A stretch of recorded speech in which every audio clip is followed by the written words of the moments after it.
that they wanted to have a little shorter movie on their hands so they could get in one more show a day in large cities where the movie would be run continuously.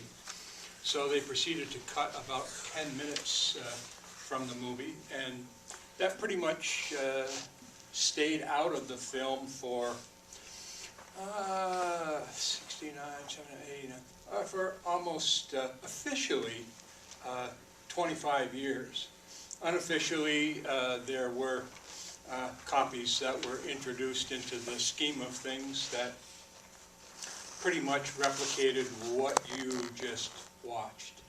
I think, if I'm remembering correctly, because I haven't really watched this from beginning to end, there is one sequence in it that wasn't even in the original cut that was released in June of 1969. It's from the European version of The Wild Bunch. Initially, the movie was thought to be so violent that it was going to get, at that time, an X rating, which would have really tied a can to Warner Brothers' tail as far as distributing the film is concerned. It eventually, through, I think, a little negotiation, ended up being rated R. And after we discuss a few things here, I'll tell you a funny story about what happened in 1994 when they reissued the movie officially. My name is Barry Steelman, by the way, and this is Greg Nicoll, and this is Steve Ambra. Mr. Ambra is a film professor and librarian at NHTI, and Greg is from Atlanta, Georgia. Came up here especially to see the secondary purpose. Came up here especially to see his sister and his mother. But it was fortuitous that we happen to be playing this, which happens to be, I think, one of Mr. Nicholl's favorite films. Is that fair to say? My favorite American film. Okay. Wow. Gentlemen, what do you got to say about this movie?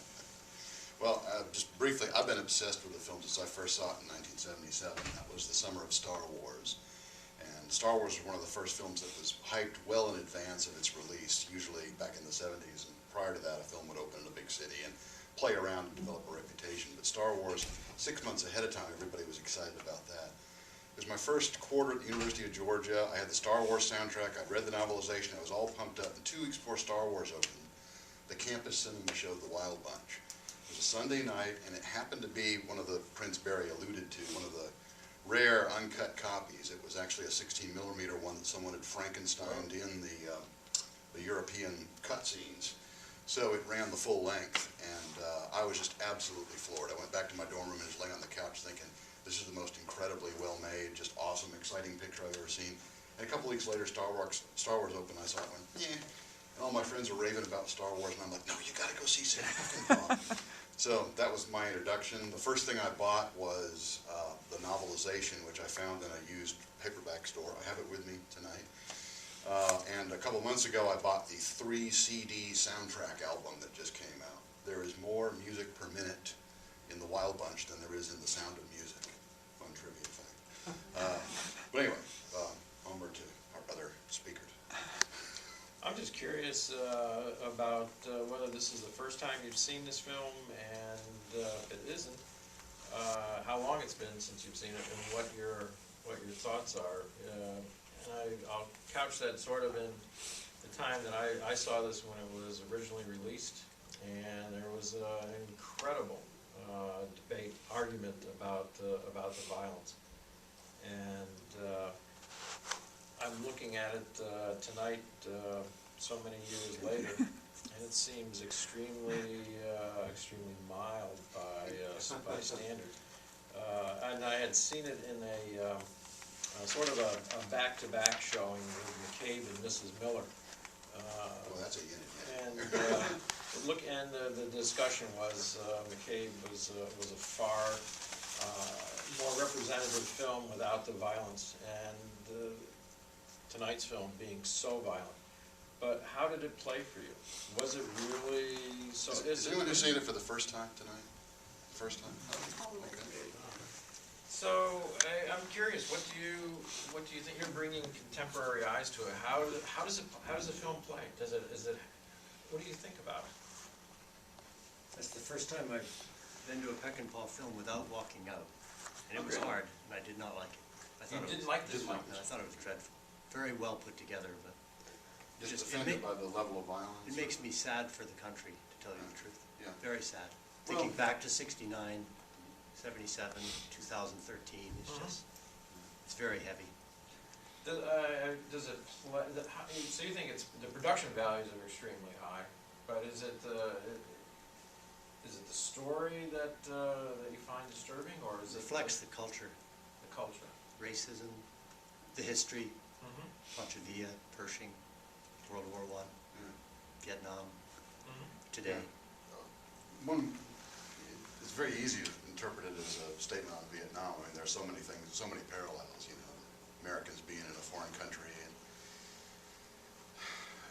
soldiers, green recruits, you know, go on. I'm sure there's innumerable essays on that.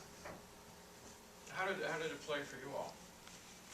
I saw it, I don't know when, but I remember I saw it because I remember a couple scenes as you showed it tonight. I came probably for the scenery. I knew it would be good, and I was not disappointed. Well, Lucian Ballard was the cinematographer, and you were here for the other Right, film. High Country. Same cinematographer. Yeah, And palette is entirely different, but the images are striking. But the editing is, you notice the difference in editing? And the reason I say that is the editing pace is extremely fast. It's hard, it's a long film, but the way the editing moves, because the cuts are so quick. Well, I think the editing is, actually, to me, is the most singular achievement. I mean, the bank robbery sequence, from when they burst out the bank to when they ride out of town, is barely 3 minutes long. There are 209 cuts, and the average length is 1.09 seconds. Barry, you know about film now. 1 second is 24 frames. How much is 1.9 seconds? Would that be like 30 frames or something? It's Like a not strip much. of 35-minute film that long? Yeah. It's ka-blink, ka-blink, ka-blink, ka-blink. And the longest shot in the whole sequence of the bank robbery is the, "You just hush now," when Bill Hopkins is licking the woman's ear, which is one of the most repellent images in there, and doesn't involve the violence at all. But to think that, you know, at the time it set a record for the most cuts, the most... Yeah, according to Lou Lombardo, who was the editor, he made the statement that there's 3,643 editorial cuts in The Wild Bunch. I'd say typically, I don't want to, I was going to use the word ordinary, but that's not the proper term. A typical movie may have 500 to 600 editorial cuts in it. Maybe not today, but I would say traditionally that would probably be a fair thing to say. 600 in the whole movie. In the whole movie. Versus 209 from leaving the bank to riding out of town in the first one. To 3,600 plus in the entire film. That's a lot of setups, a lot of camera angle changes, a lot of lighting done in order to produce this. It's from a production standpoint, it's really quite an achievement. The only we mentioned Ballard and Lombardo in the editing. The guy I think deserves a lot of credit for the experience that you had here tonight is a guy by the name of Jerry Fielding, who did the musical score. The musical score is, I think, quite memorable and is very listenable. I've got the 3 CD soundtrack. It's The whole thing. Fielding came primarily from television. He had done some movies. He had done a TV show with Peckinpah, which I would assume established a relationship that was And I think, if I remember right, Warren Oates was in, is it called Noon Wine? Warren is not, L.Q. Jones is. L.Q. yeah. Jones, okay.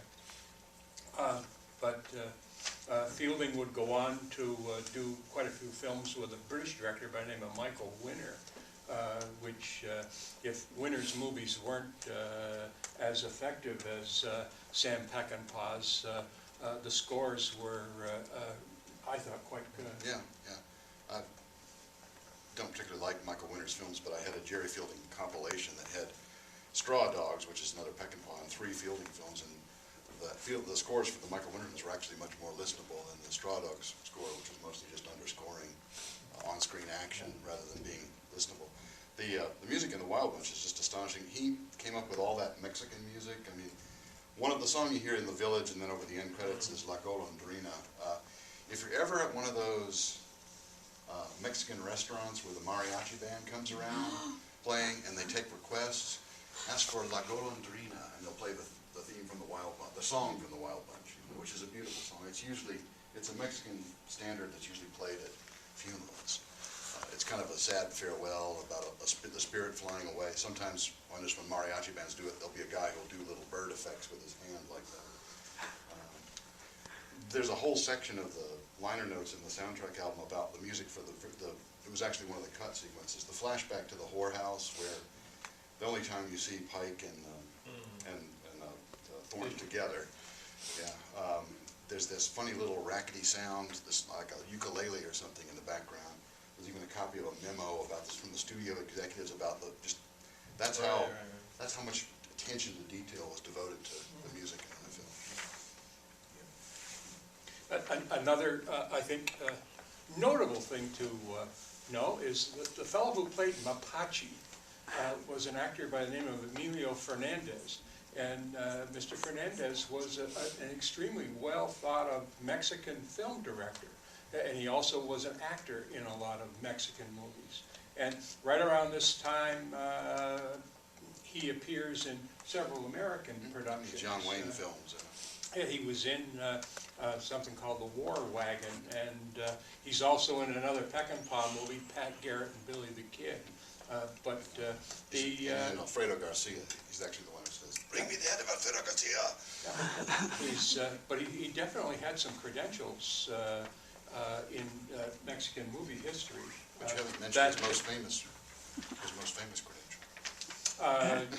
I know. Jimmy does. I know.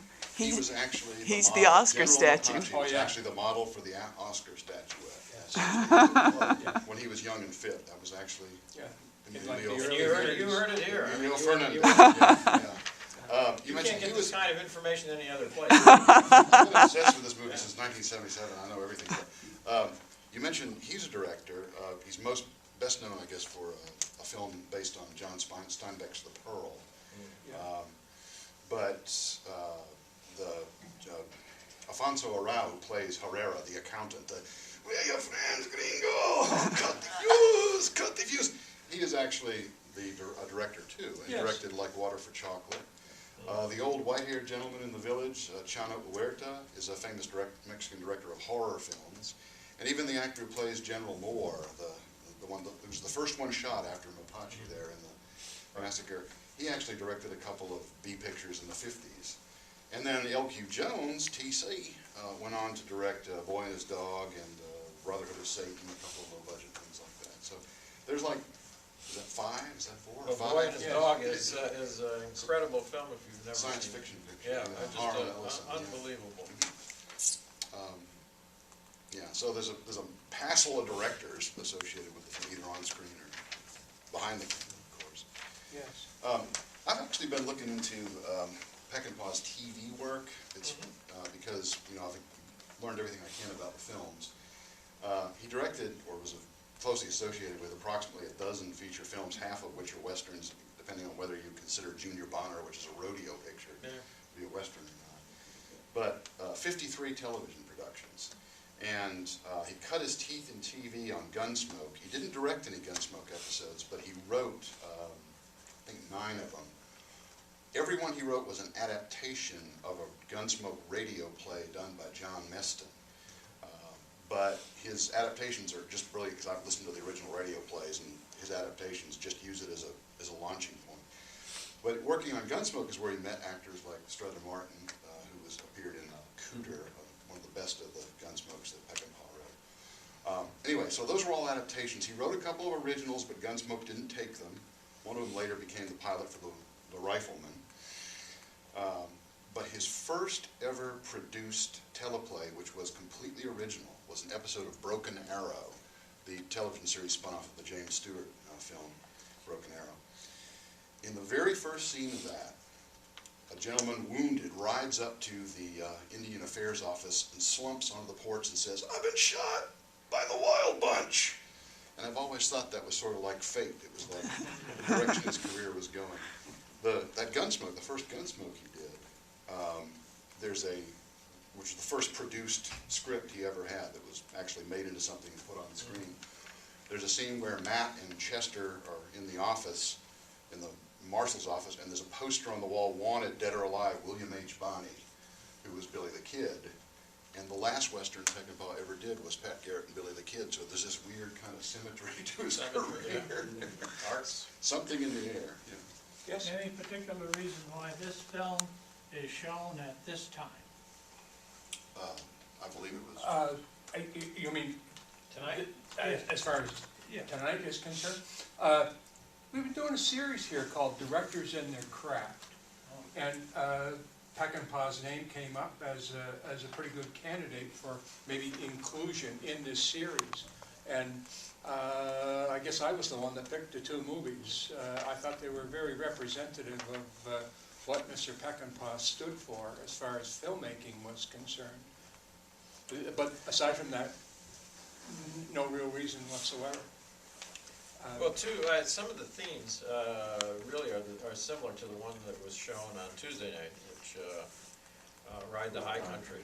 So he's dealing with the close of the West, the aging cowboy, and but One last job. Yeah. two different treatments though. Yeah. What did you? So, has anybody else seen Ride the High Country? Highly recommended. Yeah, So it's very good, and I the mean, cinematography is a little more traditional, less violent, although it has, I mean, Another one of the things sometimes we were we've actually seen talking beforehand is the betrayal of trust.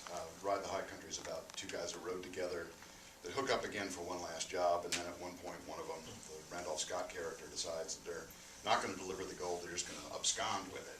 It's Joel McCrea and Randolph Scott. The last picture of each of them, although McCrea did come back and do one more. Yeah. It was Randolph Scott's last picture forever. But they were both big Western stars for the benefit of anyone who doesn't know. But yeah, they agree to escort this gold shipment out of the mountains, and then the Scott character decides they're just going to steal it from themselves, and the McCrea character will hear nothing of that. And eventually they come to terms. But when Peckinpah got the Wild Bunch script, it was written by the screen script he got was written by Waylon Green, who at the time was best known as a documentary filmmaker and didn't have a whole lot of experience with feature. The original idea came from a stuntman and Roy Sickner, who's credited twice as an associate producer and co-writer on this. But Sickner wasn't a writer. He got a group of investors to pay Green to write a script, and that's the one the studio had when they brought Peckinpah in. But among the changes Peckinpah made, which is why I bring this up, was he introduced the element of Deke Thornton being a former gang member. That hadn't been part of it. It had been just about these bounty hunters who were after the Wild Bunch. They were sort of anonymous, and that's actually, I think, one of the nicest things, one of the most interesting things about the film to me. In fact, I can even look at it as Deke Thornton's story, because he's the character who is alive at the end that, decides not to go back. I sent him back, that's all I I always see him like a Greek chorus almost. Yeah. I mean, He's the man who watches. Yeah. Yeah. And of course, the first time you get a good look at him in the film is when he's watching. There's that great overhead shot with the freeze frame of him watching them as they're going into the bank. But again, he was not a former gang member in the draft that Peckinpah got. That was something in his rewrite that he introduced, which echoes Ride the High Country, where the former saddlemates, one betrays the other, or goes after the other, and then thinks better of it towards the end. So you see that again in, of course, Pat Garrett and Billy the Kid, obviously, and the Killer Elite too. Where, James Caan is betrayed by a former associate. There is a lot of violence in this film, and oddly enough, if you look on the internet, you will find somebody who has given numbers to the different characters as far as the body count is concerned. And it runs about 4 minutes. It is a little bit of an overview of the movie. William Holden holds the most kills in the movie. 41, Borgnine 26, Oates 39, and Ben Johnson 26. It's kind of a fascinating little 4 minutes that shows you how they, because sometimes things are so confusing, I'm surprised they could figure out who shot who, but they did. Yeah, I've seen the film probably close to 50 times, and every time I see it, there's oh, I didn't realize he got shot by him, or oh, look at that. Like tonight, I saw for the first time the shot where they're stepping out of the whorehouse. They're going to go to the big finale, the let's go, why not? You know, in the script it was let's get Angel, which I think would have been a little more clear what their intention was, but I guess it's sort of a psychic communication there, like let's go means, yeah, they know. The shot of Ernest Borgnine, he's sitting there whittling. I never realized there was a guy puking with a Mexican woman comforting him around the car. Never saw that before. 50 viewings on that tonight. So every time I see it, I find something, some wonderful little detail that I missed before. Yeah. Okay. What else you got for us, Barry? Really not too much here. The only thing I was going to mention was that the scene where they do leave the women and go out and get their guns, and the walk, as it is referred to in any book that you might find about Peckinpah or the Wild Bunch, was not as lengthy as it ends up in the film. They got together one morning, from what I can understand, and thought that it would be very effective if they could take it from the moment that they do exit where they've just had relations with the women, to the point where they come around the corner and confront the Mexican general and his army. And they went around and they grabbed this extra and that extra and placed them, and a cameraman was there, and bang, it was done in just a very short period of time. It is probably one of the more memorable sequences in the film. And to think that it was done rather spontaneously one morning is a credit to the creativity of people who do these things. You know, not everything that you see in a film is always in the original script, whether it be lines of dialogue and or sequences that you might think, gee, that's really brilliant, and sometimes they were done just as an adjunct to. Well, there's another scene that I would almost say it's iconic, probably graces many a film book, and certainly the image of the bridge being blown up, and almost stylized in the action because it's slowed down as the bridge starts to collapse, and then the horses and everybody start going down. And just an incredibly, I would say. Another thing, maybe a little more subtle, but there's a lot of photography of people showing their backs. There's one key scene where they have fallen roly-poly down a hillside, and William Holden attempts to get on his horse. The stirrup breaks. He picks the stirrup up. He's being chided by the Gorch brothers, and he manages to get on the horse, and the shot is him riding away over the hillside. I remember distinctly, I forget who the critic was, but he said Peckinpah is the master of bat shooting. And if you ever watch this again, keep that in mind, because I think you will see that quite frequently in the movie. And it's, unless somebody points it out to you, you might not pay any attention to it. But it is, I think, unusual. As part of an editing technique he developed on Ride the High Country, where there's an account in one of the biographies of being in the editing booth on Ride the High Country, and the guys were cutting it at MGM, and he'd actually been told to leave, been banished from the lot, one of the first times that happened, but someone snuck him back in. But not to last. Yeah, of course, by no means last, but someone snuck him back in. He was saying, wasn't there a shot where so-and-so was fiddling with his gun, and the editor's, yeah, but he's not talking. He's like, I don't want to show the one who's talking. I want to show, typically when there's a group of people, film talking, you cut to the one who's talking. But Peckinpah's technique was start with the guy who's talking, then cut to the reactions of people and let the speech play over the reactions. And the editors were cutting it together going, this really works. And one of them said, you're really good at this. You're going to have a long career, which I sort of had. We hadn't been so pushy and pissed off so many studio execs. Let's see, there was a detail. The stirrup. The stirrup, yeah. The stirrup. You told me that earlier. Oh, yeah. Well, that's one thing I missed for the longest time. Everyone sees the stirrup break, but you ever notice the part where he's putting it back on, where it's been fixed in the Mexican village? It's the first time they're in the Mexican village when the camera's panning over. There's actually, in the background, you can actually see him putting the repaired stirrup back on. That was something I think it was like 14 times before I saw the film before I noticed that detail. You talk about things that weren't planned. As I understand it, the entire train heist was improvised. It was like they robbed the train. I guess they were going to walk up and point their guns and, tell the engineer and just pull the pin and off they go. But all that bit with sneaking out from under the bridge and falling out of the water tire, that was all improvised on the set. That was just totally Peckinpah. And the scorpions on the anthill was Emilio Fernandez's idea. The night before they started shooting, there was a party, and Fernandez had the script translated and read to him, and he said, to me, the wild bunch are like the scorpions on the anthill. And Peckinpah said, like what? There was this game when we were children, we would put the pit of the fire ants and drop these scorpions in, and the fire ants would swarm over. He's like, where's my AD, second AD?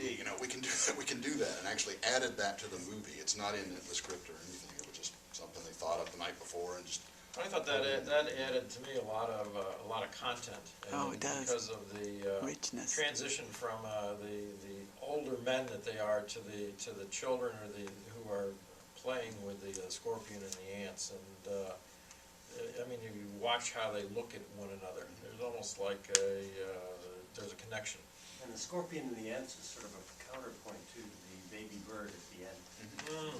Yeah, and of course, like the bunch being overwhelmed by all the Mexican soldiers at the end too. But yeah, the baby bird, and we see the baby bird again in the credits to the Killer Elite. But that's another movie. No animals were harmed in the making of this.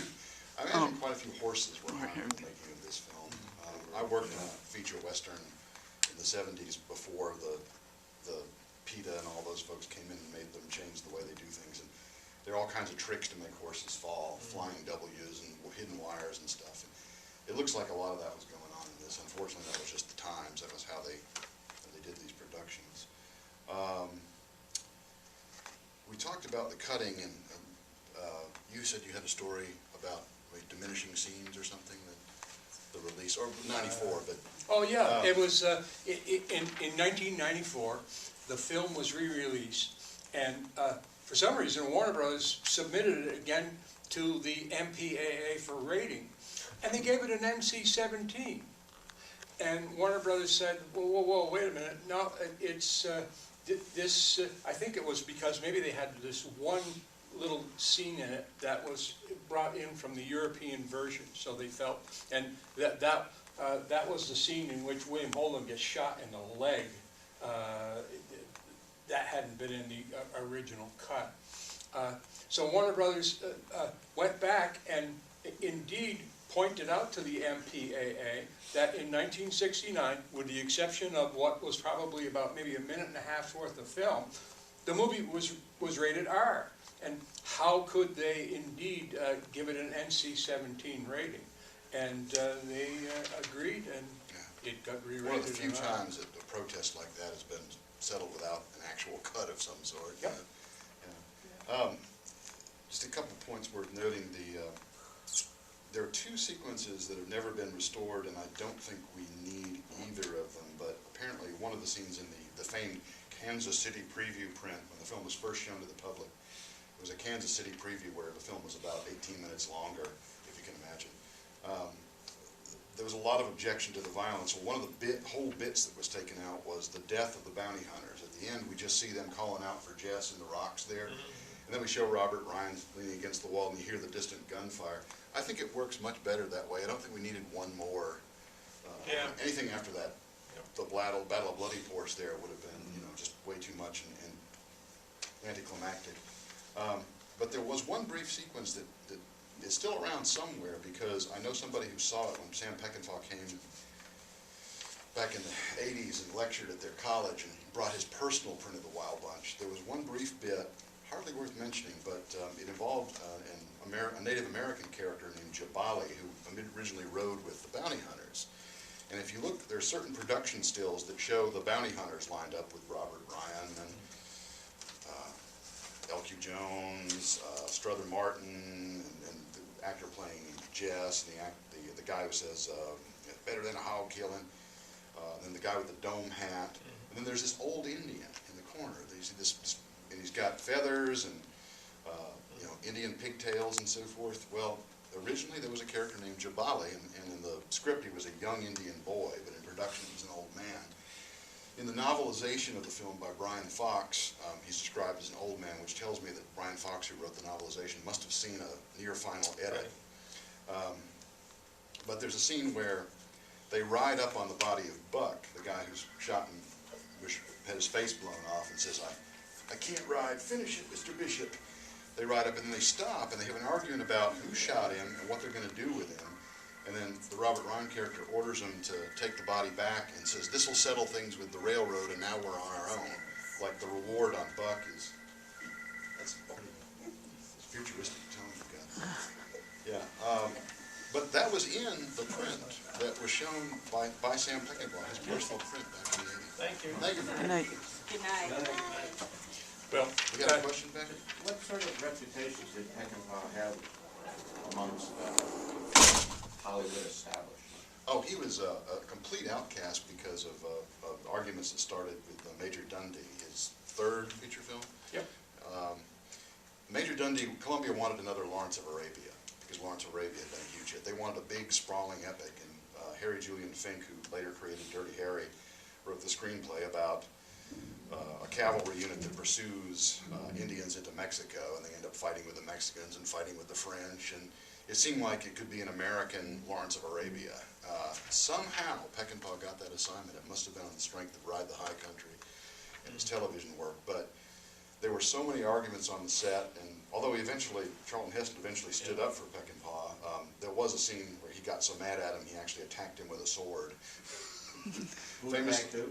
Peckinpah was on the crane, and Heston was so angry that he actually rode like waving the sword and up, and they had to lift the crane up. But he argued with the studio and with the producers and was eventually fired off of the production, and there was, it was tough. He couldn't get work directing for a while. He had to go back to writing, he had to dust off old scripts. He went back to TV, and eventually a producer gave him a break on that Noon Wine production, which I've seen, and it's okay. And then he did an episode of Bob Hope's Chrysler Theater that impressed the hell out of me. It's called That Lady Is My Wife. If you ever get an opportunity to see it, just someday they've got to put it out. I got a bootleg from a bootlegger out in Arizona. The P.O. box, drop box, whatever. I got this unmarked DVR, and it is just astounding. There's a scene where Bradford Dillman and Alex Cord play billiards on horseback. There's a raised billiard table, and they're playing billiards, and they're using the billiard cues like knights' lances. It's just, and L.Q. Jones is in it. He has all kinds of great lines, like, I'm so eager, I'm jumping up and down with smoke coming out. It's got that great crackling Peckinpah dialogue and everything. Well, I guess on the strength of that and the writing, and we'll give you a chance, Sam, on this other Mexico picture. Dundee was entirely shot in Mexico, partially set in Mexico. So. And definitely there's some scenes in that are reminiscent of the Wild Bunch. Yeah, it was kind of a warm-up for it. Yes, sir. You mentioned that you thought the film was effective, or very effective, I think you said. I'd be interested to hear what you think the effect of that film was. I'm thinking of Charlton Heston and the NRA, because I kept thinking of the NRA all through this film, and our culture of violence and guns. What do you think the effect was, say, at the time in the 70s when this came out? Did it have a profound effect? It was a hit, but it wasn't like a No, Titanic. no, level. I saw it when it did come out, and just the incredible arguments in the press and the discussion was how, I mean, Sparked a debate, yeah. It really was a debate, but it was also tied to the times, and as you point out, and tonight I was trying to look at the film, not so much tied to the times, but looking at it as a story and how does it play today, how fresh is it, how well does it play. And because a lot of people don't have the context that we have, and a younger audience wouldn't associate it necessarily with the late 60s. There's a modern version, sort of in No Country for Old Men, or The Counselor, out recently. That same part of the world, the same. There's been a lot of talk Tensions of and remaking it, and making it about the drug cartels, Yeah. but I just don't see that. No. You know. But it'd be interesting to see a really clever writer's take on it, looking at it as the drug cartels. But you have to remember, I mean, these aren't bad guys. I mean, in the opening scene, Abe, one of the guys that doesn't make it, the really tall guy that has the shotgun, he's actually grabs a woman, he's hiding behind her, and at the end you see Ernest Borgnine, Dutch, he actually grabs the singer. You don't know if she's a singer unless you look really careful and have seen it 50 times. The one who's singing in the mariachi band in the back of the train, she's actually in the party there at the end before all hell breaks loose. There's actually a shot of him grabbing her and hiding behind her while he's shooting, using her as a shield, I mean, these are guys that'll hide behind women, but they don't hang anybody. But they are Or drag they are 'em. bad, but they do have a code. Yeah, they don't hang And, anybody. but Peckinpah does mythologize them. I mean, the ending where he brings them back and you sort of see them laughing, I mean, there is a certain mythology that's, I mean, Yeah. Well, there's also, I mean, he's playing with the whole Western mythos, and he's, I mean, he and a lot of other movies at the time, were deconstructing it. And, in reflecting that, it wasn't just guys in white hats and guys in black hats. And, I mean, Westerns had been so popular in movies, and then on TV in the late 50s, there were like 20 or 30 Westerns on at one time or something. And there was this whole thing that, as the 60s went on, they made fewer Westerns, and they sort of, they started doing that. Becoming sort of Oddly Anti-Western, enough, though, in yeah. 1969, What- there were three Yeah, Westerns that have withstood the test of time, I think. The Wild Bunch, True Grit, and Butch Cassidy and the Sundance Kid. They all came out almost back to back in the summer of 1969. And Butch Cassidy's actual gang was known as the Wild Bunch. Yeah. That's where the term comes from, historically. Yeah. Although this film had nothing to do with it. Well, I know, I mean, As far as box office is concerned, the Wild Bunch, was not a hit. And Butch Cassidy was probably the strongest of those three titles. True Grit was very popular, but Cassidy had a bring-back value that was absolutely phenomenal. If you look, you'll probably find that it was reissued in 1972 with an entirely new campaign, and was as effective as it was in '69. It was really quite a phenomenon, and it led to Newman and Robert Redford doing another movie, The Sting. but there is a connection in this film to John Ford and Edmund O'Brien. If you think about 1962 as the greatest year in film, the man who shot Liberty Valance, and I mean, he also had done quite a bit of the film in Lawrence of Arabia until he had his heart attack. But he's almost unrecognizable in this film with this huge beard and, He hadn't it's- worked in a while, I understand. Yeah. And this kind of gave him a brief career renaissance, like he'd been dismissed as like an old drunk who wasn't worth anything, and like, Yeah. well, you could kind of cast him as an old But drunk. there's that sort of connection with John Ford and going back to, The Man Who Shot Liberty Yeah. Valance, And and you've of got course Ben Johnson. Ben Johnson, who was a fixture in the Ford films, yeah. Yeah. You know, I guess there's something to be said about Sam Peckinpah and how he treated actors, but there's a lot of stories that say that he was incredibly rough on his actors in order to get them to do what he wanted them to do. It seems to me that Peckinpah had a vision in his head that he wanted to get on film, and if the actor wasn't providing that vision, or that producing in the role that they were in what he wanted, he could be a real son of a gun. And I understood that he was really very menacing on Strother Martin and L.Q. Jones and Edmund O'Brien in this particular movie. And to the degree that I think that's probably what raised the hackles of Charlton Heston, perhaps, so that he thought that he should charge Sam Peckinpah and threaten him with a sword. Well, he was a loose cannon anyway. I beg your pardon? He was a loose cannon anyway. Strother Martin apparently would do a perfect impression of Sam Peckinpah, but of course would never be caught doing it around Peckinpah. But he said, I need spoons, because Peckinpah at the time, in the late 60s, was famous for the mirrored sunglasses. So Strother Martin would take 2 metal spoons, put them over his eyes, and do Sam. Yeah, no, But Strother Martin was his whipping boy. Strother Martin was definitely the one he would pick on Yeah. the set.